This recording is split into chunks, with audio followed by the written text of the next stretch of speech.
Crystal, what's the furthest from home you've ever been? Okay, we know geography is my strong suit, so I'm gonna go with Hawaii. I think Hawaii or Dubai. Oh, I think it Switzerland? would be Dubai, wouldn't it? Dubai. Yeah, I think that was the it would be longest. And Dubai. it Oh, was you've been to Thailand direct. as well. Oh, yep. Yep, geography is kicking my tail right now. How about you? Have you circled the entire world?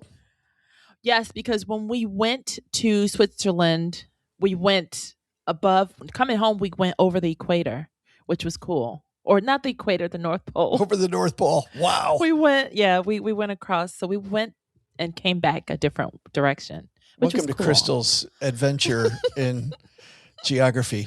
I would have thought Dubai, you might go one way across Europe and then the other way to get to like Thailand, you might go across the Pacific. I don't know. I wasn't driving. She's no idea. We're piloting. How about you, Joe? I feel like it's that Jerry Seinfeld joke where, the pilot Crystal always comes on and they go, hey, we're going to be flying you over, blah, blah, blah, and blah, blah, blah. And Jerry's like, hey, as long as we land on where it says on my ticket, like you can go whichever way you want.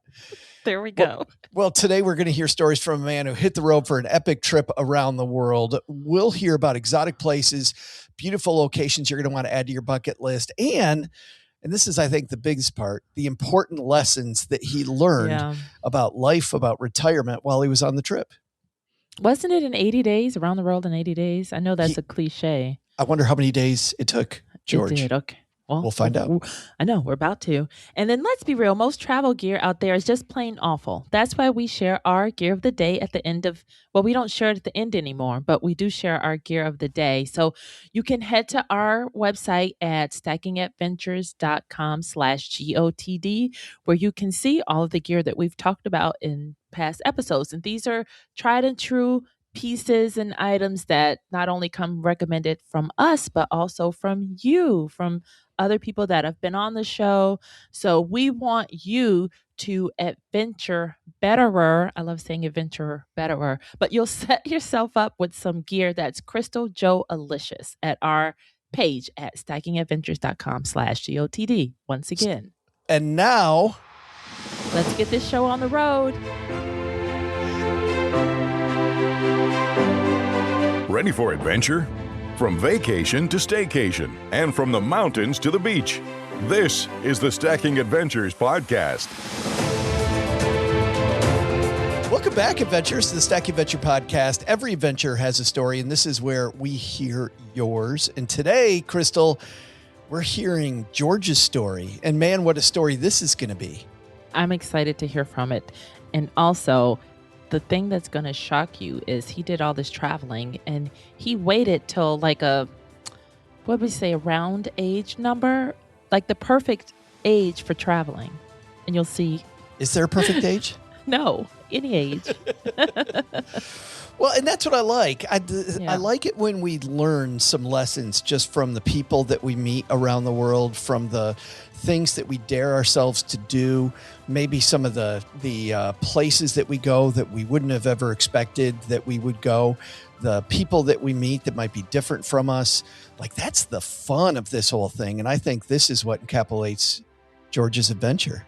And the food that we eat and the souvenirs that we buy. Those are my two favorites. Shock of all shocks. Crystal has some favorites. Well, speaking of favorites, ready to meet our favorite guest? Yes. He is the man who is a retirement mindset mentor. He's also the creator of the DARE method. He guides people age 55 to 75 to reframe aging with courage, clarity, and purpose. We're super excited. He's on the line from London, I believe, today. George Jerjian joins us. How are you, man? Great. It's great to be on your show, Crystal and Joe. This is wonderful. Yay. I am we're so happy to have you.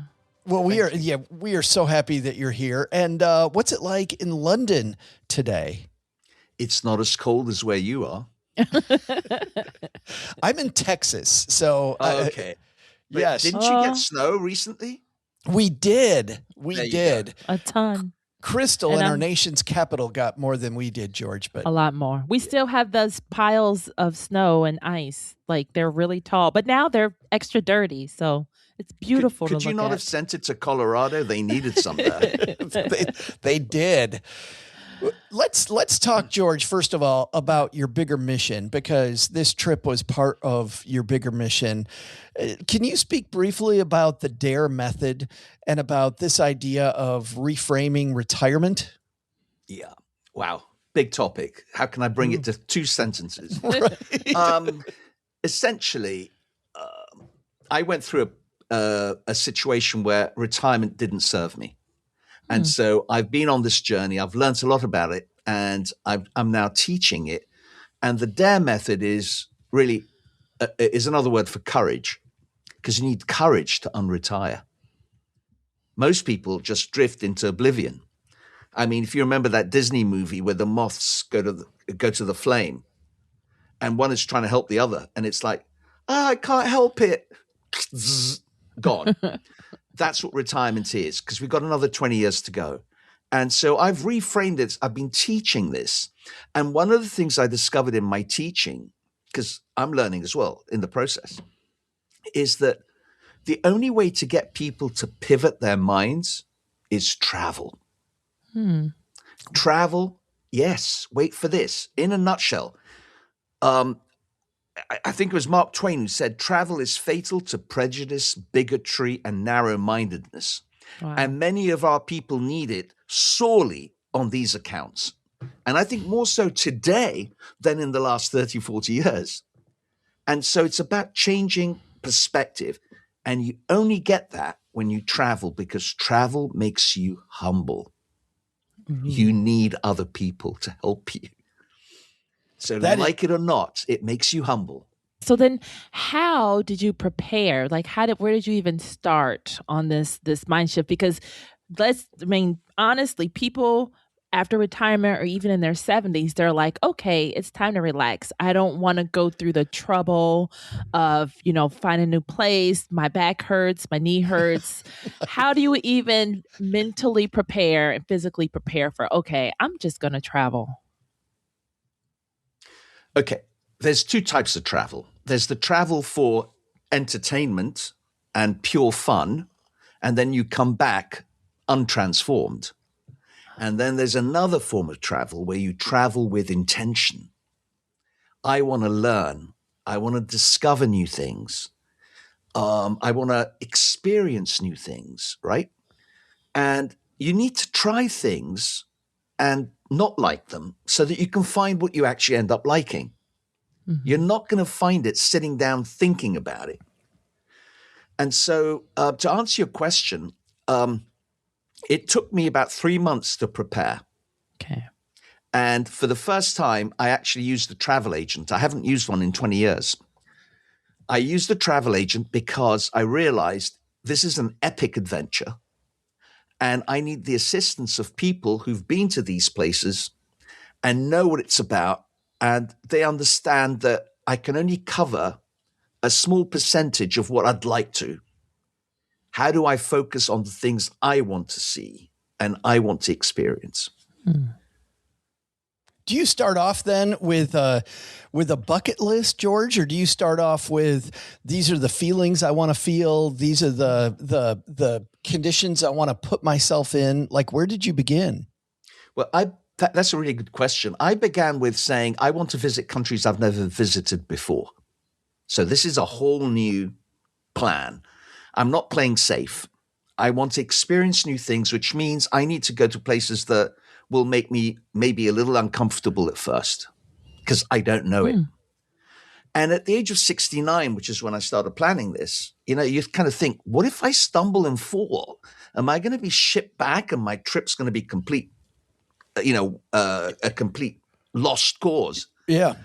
And if I had listened to my inner voice, my inner critic saying, oh, it's too long a journey, it's too expensive, it's too much time consuming, I would have just given up and sat in front of the TV and withered away.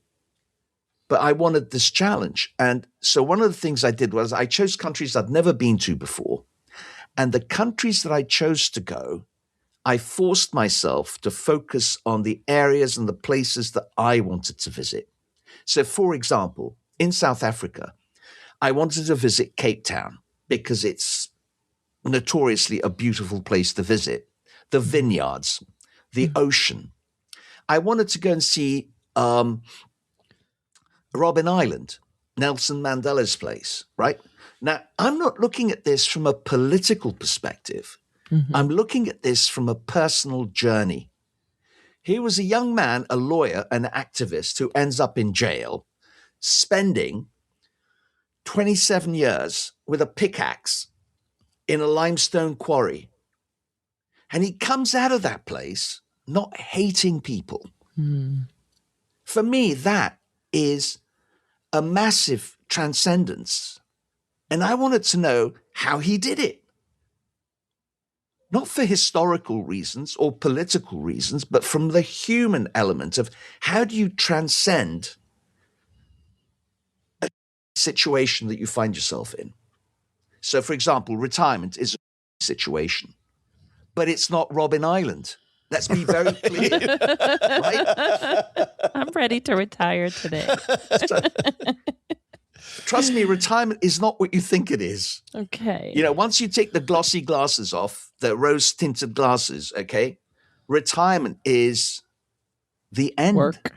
You're in God's waiting room, essentially, right? It's not as, and after the honeymoon period, it sucks. And that's why you have to reinvent yourself. And the biggest, the first casualty in retirement that people don't realize and don't recognize is loss of identity. Who am I now? And so I've created this whole new thing out of nothing. Well, and if you go to the vineyard too, I mean, hey, you're not only creating a whole new identity, George, you're doing it with a glass of wine in your hand, which is even better. Oh my God. You have no idea. It was, I mean, South African wine is exceptional. And the food they give you with it. And just to give you an idea, the cost of a dinner in South Africa, in Cape Town, is a quarter of what it would be in London or in New York or in Austin, Texas. Believe me, it's a quarter of the price. And the food is fresher. The wines are crispier. In none of the other countries I went to could you experience that. Is there a must-do in South Africa? We're going to ask you about a few must-dos, but you know, and we have a wide audience, but I'm wondering if Robben Island is a must-do for people no matter where they are in their journey, or if there's another place that you really, really love that maybe is a little off the beaten path. Great question. Robben Island definitely is worth a visit. And I think it's really more to recognize how one man managed to go through a really experience and come out with that anger, resentment, and bitterness and vengeance in his heart. That is really amazing. But the other place in South Africa, which is a must-do, is a glorious safari. Oh, my God. Being in nature for 5 days, I was doing I was there for 5 days. It was in the Timbavati Game Reserve, which is north of the Kruger National Park and on the border with Mozambique. But of course, as you know, these animals don't have passports. They don't need to travel. They can travel across, no problem. How do they get away with that? You don't know if the lion you're looking at is from Mozambique or whether, he's a native South African. But the point I'm making is that it's just so glorious waking up at 5:30 in the morning for a 6 o'clock safari. It was 3 hours, 6 to 9. And then breakfast. Nice. So you get up in the morning when it's still dark, you have a coffee and a muffin and you're on the Jeep. And it's a Toyota Land Cruiser open back, with all sorts of attachments for the tracker. And race. I mean, it's just an amazing experience driving at that time in the morning as you see the sun rising over the African landscape. Just unbelievable. And the animals, you kind of, we got so close to these animals at every turn, and they're all on walkie-talkies, these guides. So if they spot something, everybody else comes around. And how they know how to get there, I have no idea, because there's no road markings as far as I could see. Oh. And they can see stuff that I can't see if I'm real close up even, because their synapses and neurons are wired in such a way. They've been watching and seeing this. And again, because I'm a mindset mentor, I recognize the, how people's minds are dictated by how and what they want to see. So the safari, we saw a lion who just killed a wildebeest. One of these large, it was a lot of meat on that thing. And this lion, male, very different to the females. A male lion is selfish. They just eat for themselves. The female will kill to feed her children. The cubs. But the male, the male eats this entire thing over 3 days until it's just a skeleton, literally. And the vultures are sitting on the tree going, "Come on, mate, get off. It's our turn now." You can actually see the dialogue going on here. And it's just, but it was, for me, it was seeing nature, its beauty, the beauty and the brutality of nature. Seeing the kind of offspring of a kudu left on its own. And I say to the driver, "Do we take them into the?" He goes, "We can't do that. We'd have a zoo if we did that. Nature has to take its course." And I said, "So is it lunch or dinner?" The guy goes, "Very likely lunch." Interesting. So you kind of have to accept this is the way it is. And I'm thinking to myself, how do I bring this back in terms of philosophy to our human lives? Right. Things happen. Yeah. But it's just it gave me a new balanced way of looking at things, just watching nature, how it plays out. There's nothing, it's not about good or bad. Mm-hmm.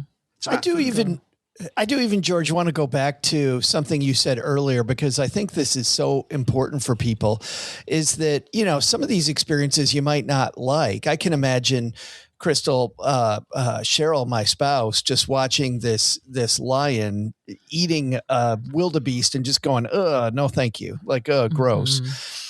But I love this idea, George, of pushing yourself to find things that you don't like, because we had on the Stacking Benjamin show, a certified financial planner, Benjamin Brandt, on. And he was talking about this idea of melding pre-retirement with retirement, because too often people have this idea in retirement of things they think they, quote, might want to do.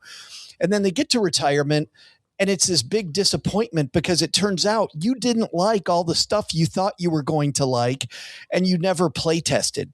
You never put yourself out there to actually see if you like it or not. What I love about what you're saying is this play testing, this playfulness around, I might not like it, big deal, that continues through retirement. And it's not only okay, that's what we're looking for. You hit the hammer on the nail here, because you've actually added another layer to this. One of the things that people don't recognize is that who they are now in retirement is not who they were. Who they were is gone. But we've spent 40 years chiseling at making this person that we are, the persona, right? Yeah. Which is really, it's a mental construct. It's not even real. And we think that's who we are. And it's not. It's that almost sort of disappears with your work, because who you are is connected to your work, essentially, for most people. And when the work goes, who am I now? And you're not going to find the answer to that sitting at home. You need to be out. And travel is the sort of the shortcut to find out who you want to be in this next stage of life. And you have to have the curiosity of a child. So when I was thinking about doing this 80 days around the world, my alter ego was, okay, it's mad. It's laughable. You're being childish. Yep. You need to have curiosity. Exactly. You need to have, and also comparison is the thief of joy. We always compare ourselves to the people around us, the people that we've been with. There's a kind of competition. On your deathbed, how's that going to play out for you? Do you know what I mean? It's sort of, oh, yeah. We're so dependent on what other people think about us or of us. If you knew how little time people spend thinking about you, you'd soon get rid of that thought. I like Crystal, that. where are we headed next with George? Yeah. So what was next? You said Australia is next. Yes, next was Australia. And I kind of visited Sydney. Again, lots of wineries, obviously. Sydney, Melbourne. You had to. It was play testing. Right. Yes. Totally. And I went to the Great Barrier Reef because it's, again, another one of these wonders of nature. You know, when you're 69, you're thinking, I may not be coming this way again. So I thought I wanted to see the Great Barrier Reef. So I went up to the north of Australia to Hamilton Island, which is kind of like on the edge of the Great Barrier Reef. And stunning silica white beaches, amazing water. Sadly, a lot of lemon sharks and what are those things that bite you? Jellyfishes. Oh, jellyfish, yeah. So you have to go with... I was like, sharks. Well, they're small sharks, but I don't want them taking a chunk out of me. And so I had to go in with one of these wetsuits, which isn't fun when you want to swim in the ocean. You know, you want to be at one with the ocean. You've got this thing stopping you. Whereas in Hawaii, for example, that has the best waters in terms of non-threatening creatures around you. But Australia was beautiful. It's but just on one note on Australia, I was in Melbourne and it was pure serendipity. My journey was planned, but it left a lot of room open for pivoting and changing plans. I couldn't get into the museum I wanted to go into because it wasn't opening for another 2 hours. And I thought, what am I going to do now for 2 hours? I walked around and I fell on another museum half a mile away called the Museum of Immigration. Oh. Now, that was an eye-opener. I wouldn't have thought that, but seeing the evolution of Australia from the kind of the 1800s to what it is now, from a pure Anglo-Saxon English population. After the Second World War, they had to open the floodgates because it was, I think they called it populate or perish. Wow. So they started inviting the rest of the Europeans in. And then eventually today, it's kind of open worldwide. But the character and personality of Australia has evolved because of immigration. And I never really quite saw it that way. You kind of have to go, you can see it happening in another country. You don't see it happening in yours so much. And the UK is the same. It's transformed in terms of immigration. Although it's not an immigrant country, immigration has transformed it. And needless to say, the US is an experiment in immigration. It's pivoting the other way now, but essentially it's still, and I have no doubt it will continue to be, because this is just the blip. But the immigration, the museum had a temporary exhibition on identity. And that blew me away because it broke it down to identity is not just how we see ourselves, it's how others see us, how others pigeonhole us by the way we dress, the way we talk, where we were educated, the color of our skin, our physiognomy. Everything plays into this. It's it's a mosaic, identity is. And I'm trying to find a new identity for retirees.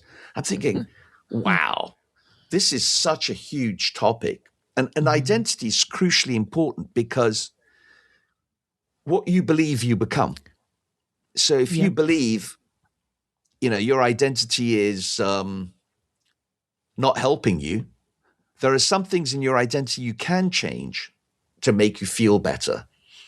Some things you can't change, but a great deal of important aspects you can change that will change how you think, how you feel, and how you live your life. Well said. So was there anything? Crystal?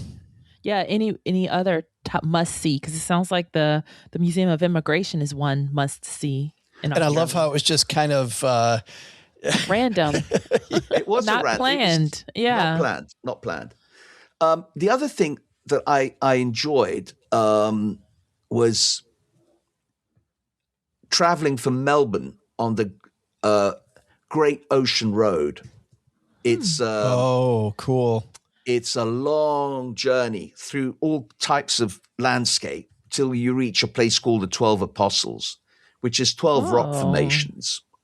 It's now down to 8. The other 4 have eroded, sadly. But it just shows you the expanse of Australia. And, on the map, we'd only moved about a centimeter. Australia is a continent. There were so many other places I wanted to see, but with 2 weeks, you can only do so much. There's Uluru, which is right in the middle of the Australian continent. Used to be called Alice Springs. There's Perth. I'd love to have seen that. Another place is Tasmania, the island of Tasmania. I'd love to have seen that. But what I saw was a vibrant young country. And again, its identity evolving. That's cool. In the second half of today's discussion with George, we're going to hear about New Zealand, which I don't think, Crystal, we ever talked about New Zealand. I don't think we have. No, we have not. No. Then we will circle back to Japan, a place we've been, but George went to some places that we have not yet talked about on the show. And then we are also going to talk about Canada. Hey. And we're going to ask George if he learned the language. And as a guy that grew up on the border, the language. Well, George, and by the way, Canadians, it was a Canadian friend of mine who told me this. So don't get angry at me. It was one of your countrymen. But George, the word Canada was created by Canadians, don't you? No. Well, you can tell by the way it's spelled. Canada. Oh, man. Okay, I'm here all week. Landed flat. Joe, that's called a dad joke. Yes. And it landed so flat. Crystal knows I may be familiar with dad jokes. On that great note, by the way, don't blame me, blame Bernie, my friend Bernie from Canada. We owe you one, Bernie. Yes. We owe you one. And maybe not in a good way. At the halfway point of the show, we have this contest, George, where our adventurers are trying to figure out where Crystal is hiding. She is somewhere, either in a place that she went to that she absolutely LOVED'd, or in a place that she's always wanted to go. And Crystal, we have found out a couple things so far about your trip. We have found out that, number one, you are not in the mountains. Nope, so we know you are not in the mountains. Second thing we know, you are not in a country that's along the Mediterranean coast. Nope, am not. But thanks for the guesses. We know those two things. And today we're super excited because adventurer Amanda joins us with her guess. Amanda, where do you think Crystal is? Let's ask Crystal a question first. Good day, adventurers. This is adventurer Amanda, and I have a question and a guess for where in the world is Crystal San Diego. My question is, Is she within the 50 United States? Oh, there's a good question. That's a very good question. We can narrow this to a much smaller piece of the world. Still, like George, you were talking about, Australia is a huge place. You see it on the map, you think, oh, it's Australia. How big it's huge. US still huge, but that will knock it down if it's right. So we're going to find out in just a moment. Is Crystal in the USA? We'll be right back.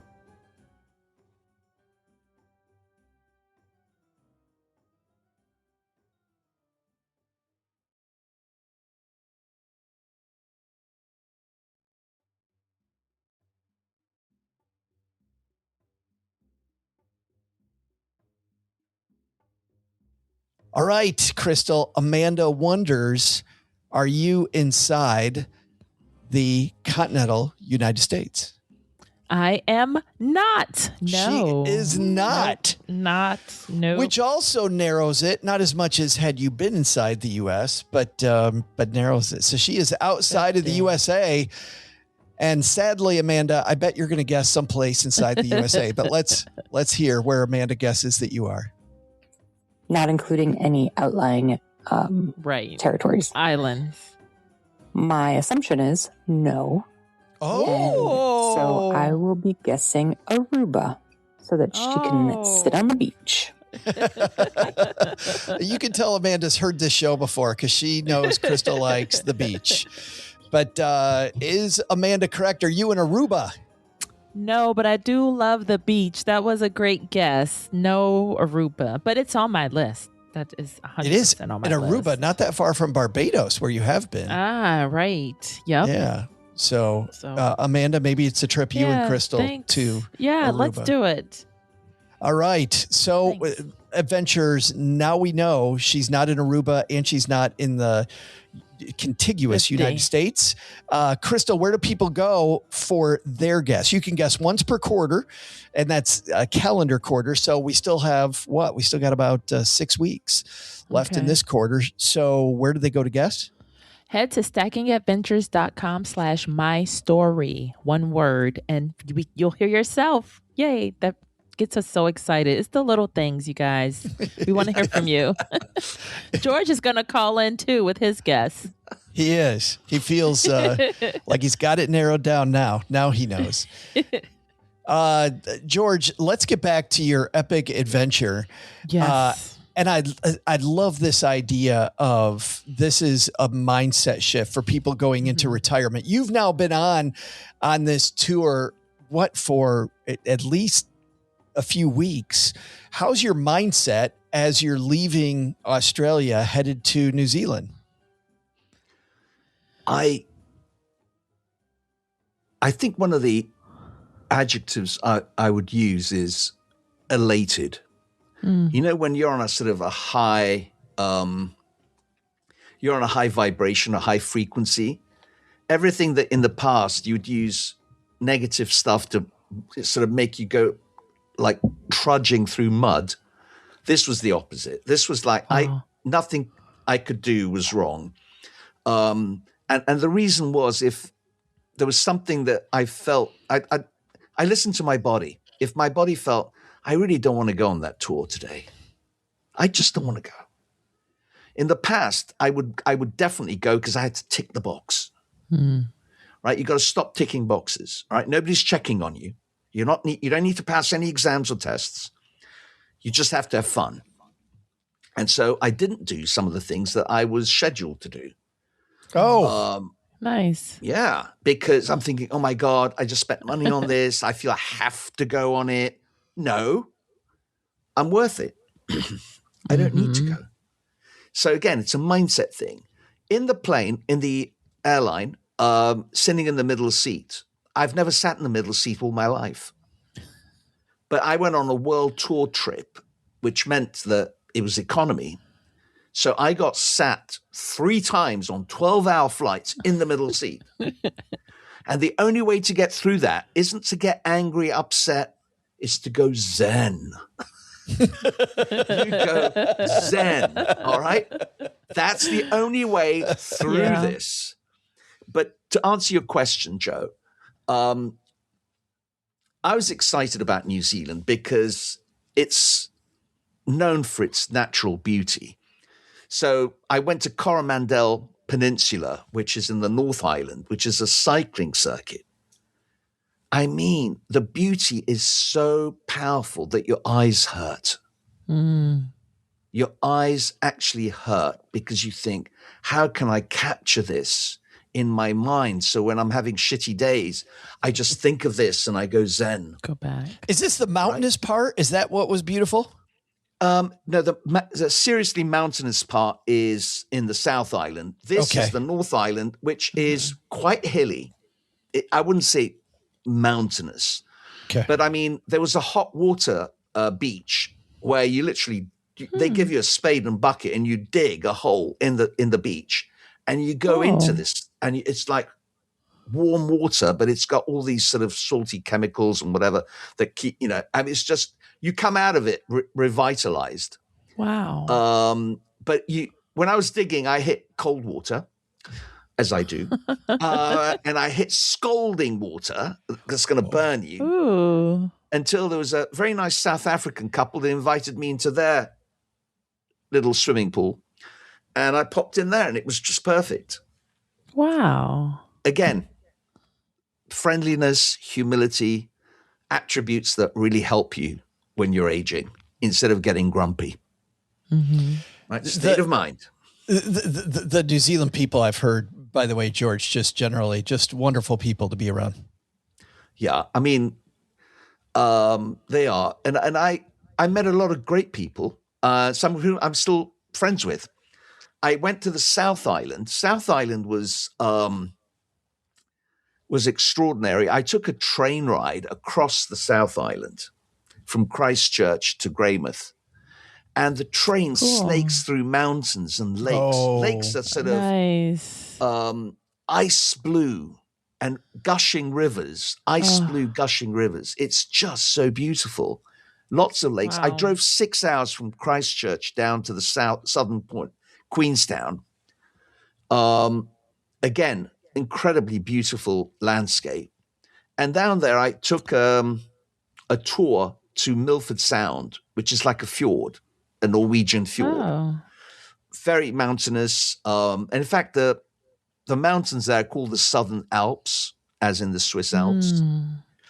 And on the way back, I thought, damn it, I've got to fly over these. I'm never going to see this again.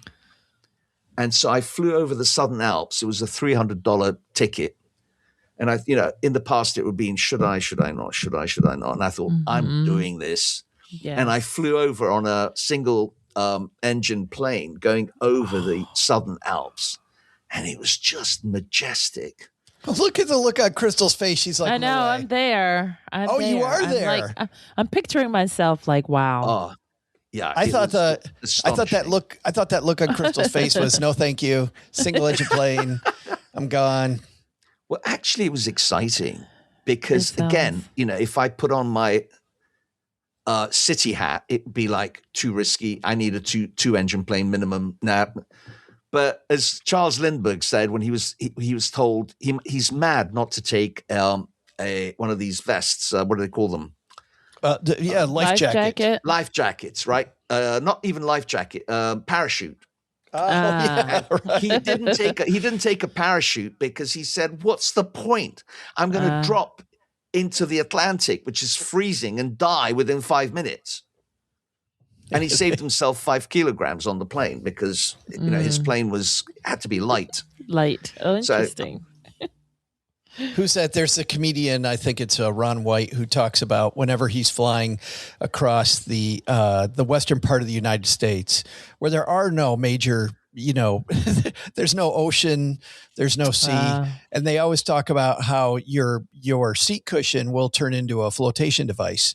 Yes. And he's like, I have no idea why they tell us that. Apparently, when they find our bodies later, it's so that archaeologists will think that there was a sea here at one point or a river. I don't know. Just a little morbid humor. One thing we have to see in New Zealand. What's our must-do New Zealand style? Maori dancing. Oh. Now, the reason I say that is because I learned something there. I mean, there's obviously lots of things to see in New Zealand. There's the Milford Sound. There's Coromandel Peninsula. There's Kaikoura, where I swam half a day with dolphins. Started off with 20 dolphins, ended up with 200. Wow. It was unbelievable. Unbelievable. And I even saw a couple of dolphins mate right in front of my eyes, and I had it on camera. It was on video. My video was going, and I was going, I can't believe this is happening. I'm capturing this. You're making X-rated dolphin video? You don't want to know about the sex life of dolphins. Trust me. You think you're missing out. But let me share with you what the Maori dance taught me. The woman who led this troupe of Maori dancers said, please do not applaud us. Yeah, do not applaud. We don't do applause. We don't need your approval. If you like what you see, shake your wrists like this. And the reason is, I discovered that our entire culture, educational system is about approval. Well done. Competition. And we don't look inside ourselves as to, do we need somebody else's approval to be doing something we want to do? Nope. Where can we find that regenerative spirit to become who we want to be without seeking approval or needing approval to make it worse? And so that's wonderful, letting go of that approval. Mm-hmm. There's a form of independence. That's super. That's cool. Yeah. We are going to, unfortunately, leave New Zealand because I feel like I could stay in New Zealand forever. I know. And you head nearby to Japan. But you went to a couple places in Japan, George, that we haven't spoken about on Stacking Adventures before. Okay. The first one was I went to Kanazawa, and I specifically wanted to meet a samurai. Oh. And I met this samurai historian who actually traces his own family's history back 600 years to when the samurai were effectively created. And it's their ethos and the way they think. It's about, I mean, the word samurai means service. Now, of course, they were eliminated over 100 years ago because they kept Japan backwards, technically. And Japan wanted to move into modernity. But with it, they kind of lost something. But what I recognized in Japan was that the whole ethos of service, serving others, is so bred into their culture because of the samurai. The word samurai means to serve. And I love the ethos with which the Japanese do things. They do things to excel. There's obviously the dark side of trying to be excelling in things. But for the most part, they're incredibly helpful people, and they're so respectful. It's like a breath of fresh air. I'm not sure I could take it for more than 4 weeks, but you know what I'm saying. Yeah. Too much fresh air. You're too used to London. Well, yeah. No, we're not so respectful. But the point I'm making is it's so nice to see that. It's so refreshing to see people respecting another human being. And even on the trains, I traveled by train the whole time. On the trains, the conductor comes in. He bows. Literally, he bends like 90 degrees. He bows to the passengers. He walks through the cabin, gets to the end, turns around, does another bow. And I'm like, I was left thinking, wow, that's absolutely stunning. And, but as I said, my mind goes to what's the opposite of that? It could be too much. But it was just amazing watching that. The second part was when I went to Hiroshima.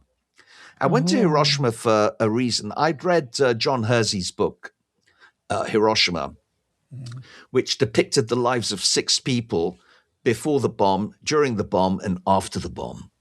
And so I was fascinated to see how that city had resurrected itself from literally total annihilation, virtually.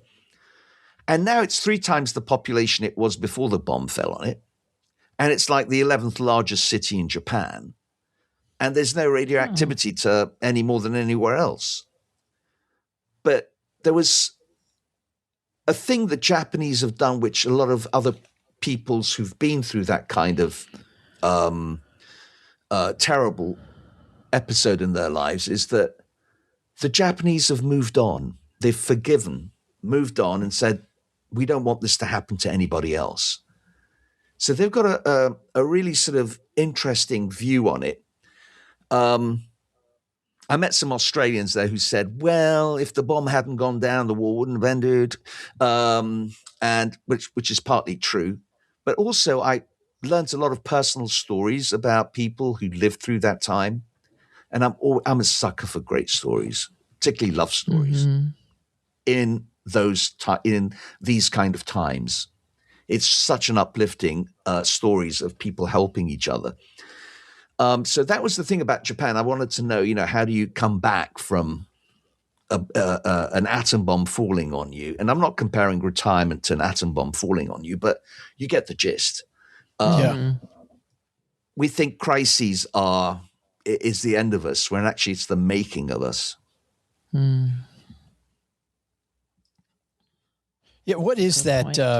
What is that phrase that life happens to all of us? It's really what you do about it that matters, Yeah. There's another one, which sort of is a corollary to that, Joe, is life isn't what happens to us, it happens for us. Isn't that interesting? Again, it's a pivot, isn't it? It's a mindset pivot. Yeah. Yep. That is a good one. And then we're pivoting back home to Canada. Yes. Well, home Canada. Well, not home, but home stretch. Home stretch, yes. Vancouver. Flight from Tokyo to Vancouver, another middle seat. Zen. And Vancouver's beautiful. Bit too much rain as a Londoner. They're worse than us. They get so much rain, but that's also why it's so green and so beautiful. So I took the Canadian, which is a train from Vancouver. It's a sleeper train all the way to Jasper, to the Rocky Mountains. Cool. And talk about feeling like you're in the middle of nowhere. But, Jasper's a little place, surrounded by these giant Rockies. And I have to tell you, you go to Japan, you go to Mount Fuji, it's one mountain. You go to the Southern Alps in New Zealand on the South Island, and it's European-style mountains, medium, moderate. You go to the Rockies, and there's nothing but a sense of awe. At the vastness of these mountains. And these damn mountains each have names. Each of them have names that nobody will ever remember. There was only one I'm struggling to remember, that one. And that was the biggest one. But my point is that as a unit, these mountains leave you with a sense of awe at how small we are. And again, this is why travel opens our minds to an extent that I kind of want to mention you a quote from Paulo Coelho, the guy who wrote The Alchemist, about the guy who takes the journey, comes back home. He's changed. He feels the town's changed, but he's also changed. How he sees his place, because that's what travel does to you. But in Canada, it was a question of awe. And I kind of want to bring in something that a guy by the name of Dacher Keltner, who wrote a book called Awe. And it's about feeling of being in the presence of something vast and transcendent. And that's how you feel. I didn't know that's how I felt, but I recognized when I read this, that's exactly how I felt. And it allows you to ponder on the big questions of your life when you are in that state. And that's the beauty of travel, to these places that just blow your mind by their beauty and vastness. And he actually gets it down to a science. He calls all releases dopamine, a neurotransmitter associated with pleasure and reward, or is beyond language, beyond thought, beyond religion. Isn't that amazing? That is cool. That's great. He captures the essence of how I felt on those Rocky Mountains looking at these things. Did you stop, by the way, because you said you went to Jasper? And by the way, something that struck me, because this is now, George, a place that I've been, what struck me about Jasper is how I can feel like I'm in this little nothing town in the middle of this vast place. Like it truly feels like I am in the middle of nowhere. Yeah. I am clearly, which was beautiful. I mean, you wake up in the morning and there's caribou out by the railroad tracks, which was incredible. Did you also stop at Lake Louise or Banff while you were on that trip? Did. Yeah. I mean, again, the mountains, the lakes, I cycled around the lakes. I mean, it was just so beautiful. I also went to Quebec. This is the final place. Quebec is a very interesting place. Much different than Vancouver. Much different. Oh, yeah. But I think it's different from any other place in Canada, apart from Montreal. Yeah. The French flavor is still very strongly there. And I think that I love the history. Apparently, the Americans tried to take over Canada twice before. This is the third attempt. I kid you not. Interesting. It is interesting, and how in fact it was the people of Quebec that stopped them. Without Quebec, Canada would have been the 51st state. Way back. I didn't know that. Yeah. So that was interesting. But they have great food in Canada, particularly in Quebec. And you almost feel you're in Europe. It's the only place in North America that you have a sense you could be walking the streets of a French town in the South. Except the weather, of course. It certainly looks like it up there on the hill in Chateau Frontenac, I think it's called. Yes, that's right. That's exactly it. Yes. Just beautiful French style architecture. And I can't imagine. I have heard, by the way, that if you go in the winter, they have a wonderful winter festival where you can ride a sled, George, all the way down the hill, forever and ever down that hill. And I heard it's really fun. I'll pass on that one. Stick with the summer. If someone is headed to Canada, this is like asking somebody's headed to the US, what's the one thing you need to do? But is there one you got to? What, in Canada? Yes. I think it has to be the Rocky Mountains, because a city is a city and food is food. But the Rocky Mountains, I mean, the majesty and awe of the Rocky Mountains, it's just mind-blowing. Interesting. I'd do the train from Vancouver to Jasper and then explore. Oh, one final thing. The road from Jasper to Lake Louise passes through Route 93, the Icefields Parkway.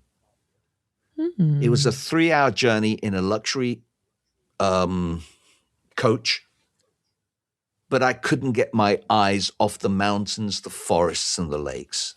And it felt like, when it was over, it felt like I'd been on that journey for 15 minutes. I couldn't get enough of it.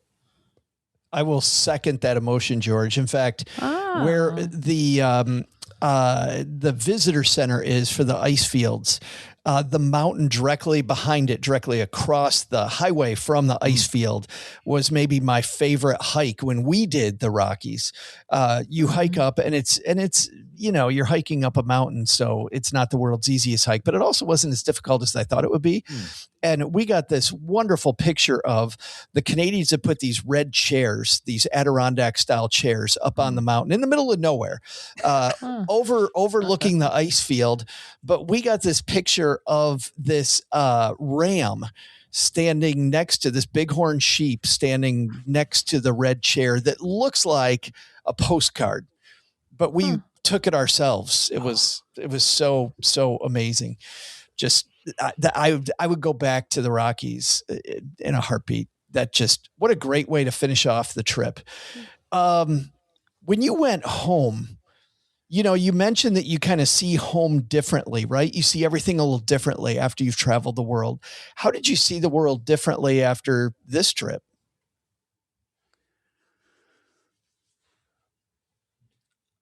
That's such a good question. I think I transformed. And actually that segues beautifully into the quote I want to leave you, because sometimes, these quotes actually capture the essence of what you want to say in the fewest possible words.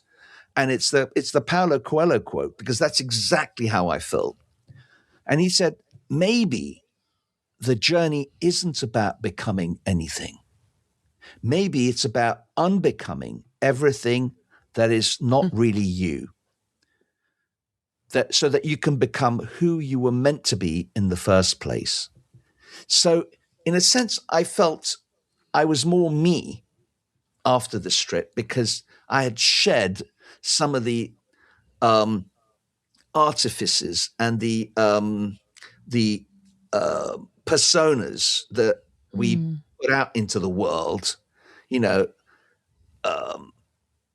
I'm smart, I'm successful, I'm this, I'm that, blah, blah, blah. And it's all stuff that you really need to tear out to come to the essential, who am I? Who do I want to be? And what makes me happy? What gives me joy? And I think I also slew a lot of fears in my travels about the stranger, the outsider. And the world is not the world is a dangerous place, but it's also a very friendly place. And I think how you see the world, how you pivot your mind to see the world, is what makes a difference. So if you think the world is a dangerous place, trust me, those dangerous things will come to you because you've just attracted them. Right? And I'm not saying that bad things don't happen to people, even to good people, but the number of times that's going to happen is so insignificant. Why would you deprive yourself of all the joy that you can have by being in that correct mindset to attract all the good stuff to come to you, particularly when you reach retirement and you have another 20 years to go? Why sort of make your playground smaller and smaller and smaller instead of bigger and bigger and bigger? I feel like we have our own Sir George slaying his own retirement dragon here, Crystal. Thank you, Joe. One trip at a time. Yes. That was a fantastic story. If only, Crystal, we know somebody who has written a book about this topic, maybe about the transformation and the Odyssey. This Odyssey. If only somebody, George, had written a book about this. Like, that would make this perfect. It would. we would mention it now. We would mention it on the Amazon page. We would mention it. Right. We wouldn't put it on our show notes. None of that. Tell us, George, there's a book about this where we can dive in even more, because I think we just crushed the crust. Yeah. All these stories are in there, and there's lots more. It's called Odyssey of an Elder, Around the World in 80 Days. Why Around the World in 80 Days? Because when I was a kid, I read that book, fell in love with it, and then life took over and I forgot until I had an opportunity to resurrect it and say, I'm going to do this. And the more I started looking into doing it, the more I got excited. And I thought, I have to follow this. If this feels good, I got to go with it. And the result was, I wrote Odyssey of an Elder, Around the World in 80 Days. And I had great fun writing it, because I actually wrote it in a way that you're traveling with me, sitting next to me. Nice. Fabulous. And by the way, speaking of sitting in the middle seat, if you're in the middle seat in economy, what a better way to spend the time. But there's no better way to spend the time, I think, than reading about George's Odyssey, sitting in the middle seat and thinking Zen. George Jerjian, thank you so much for helping our adventure better. What a great story. Thank you for sharing the tale. Thank you, pleasure. Joe. Thanks, Crystal. I had fun with this too. Thank you. Yay. George, hang out for just a minute with us while we say goodbye to everybody. Thank you for hanging out with us live. We do these live generally on Friday mornings, 9 a.m. Eastern time on many Fridays. So come join us and say hi. Crystal, if people want to call in for our game to find out where Crystal is, where do they do that? Head to stackingadventures.com/mystory. We would love to hear from you. And we are so grateful for all the people that have called in already. This is a lot of fun. And I hope you really get tickled when you hear yourself on the radio. Absolutely. And if you'd like to share your story of going anywhere around the world, share those with us too. Amanda, by the way, called in not only with this, she also shared a story that we're going to play on a future episode. So if people want to share their story of trips around the world like George did today, where do they get in touch with us? Hint is the same place. Head to Stacking Adventures. Say it ain't so. stackingadventures.com/mystory. Awesome. And George's book, Odyssey of an Elder, is going into our Gear of the Day picks because it's a perfect travel read. And if people want that, it's stackingadventures.com/GOTD. That's going to do it. Crystal. That's a wrap. That is fun. Joe. Yeah, Joe. This is always fun. So Thanks, she is Crystal. And I'm Joe. Keep on adventuring, everybody. Bye-bye.